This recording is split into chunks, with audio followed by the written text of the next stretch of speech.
Hey everybody, Marty Missouri, good morning. 17th of May, 2017. Thought I'd pop in this morning just with a quick added video for the week in light of what's going on this morning.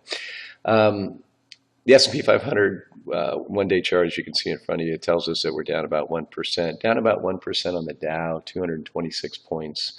1.08% in fact is where we are at the moment. Headlines would tell us it's about news out of the White House, concerns, hearing talk of potential impeachment, all these kinds of things. It's way too early to tell how this is going to play out. But and a 200 point or 1% down day is nothing typically to jump in and show you a video on. But we haven't had that kind of volatility in quite some time, and all the dips have been bought so far. So we'll see how this plays out. So this morning, I want to help you put it into at least near-term perspective, not knowing where the market ultimately is going to end up in the near term, but I think it's always important to keep our heads about us. So I want to bring you back to how I closed last night's video with 2013, reminding you that even in the best of years, the market goes through periods of drawdown. 2013 was the last exceptionally good year we had with a 30% gain. We had 13 drawdowns that year of over 1% for a total of almost 40% in drawdowns. To get this return, you couldn't monkey around and get too excited about what turned out to be normal volatility in the course of a year, the kind of volatility we haven't had in quite some time. So, of course, we're thinking about politics, we're thinking about presidents and presidential tenures and so on and so forth. So I thought we would take a look at some pastimes that were of great concern. One, of course, being the President Nixon era, 73, 74. Very, very rough time for the market. The Watergate scandal all began right in here. We can see it was a precipitous bear market for the U.S., in fact, for global markets.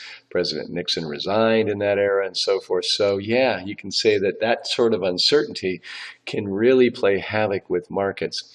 But it wasn't the only uncertainty out there at the time. There was the Arab oil embargo that put huge constraints on the U.S. economy.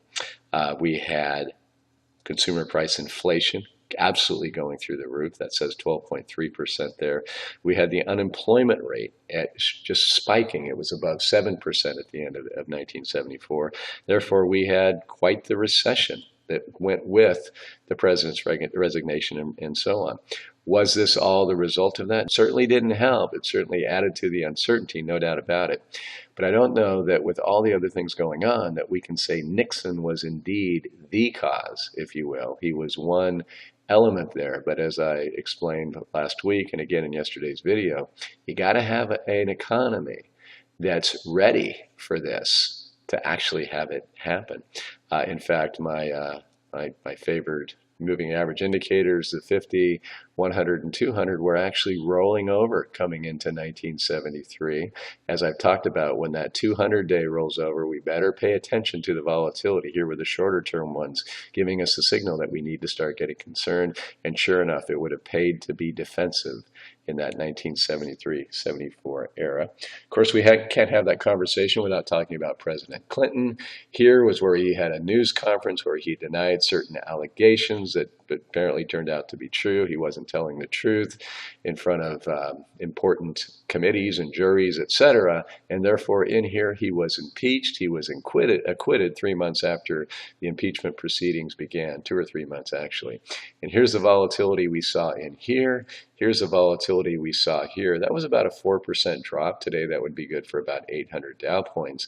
This red area in here looked like volatility to pay attention to. You had the Russian debt default, which was huge, and you had the collapse of long-term capital management, a hedge fund that was heavily leveraged in sovereign emerging debts, and that basically wielded capital to the tune of about $1 trillion throughout the global economy. At least that's the capital that it affected. 15 to 20% decline in the S&P, but it was a whale of a buying opportunity. We ended up coming out of that to the tune of 50-some%. Why would it have been volatility ignore? Well, because the 200-day moving average was showing us a very firm and solid uptrend, that the bias was still going to be higher and the probability still led to better things. And sure enough, turned out to be an exceedingly profitable time period for those who kept their wits about them during this time. But my point here, it really wasn't presidential stuff, the kind of stuff we're seeing today. This was actually other stuff, sovereign debt defaults and so on and so forth.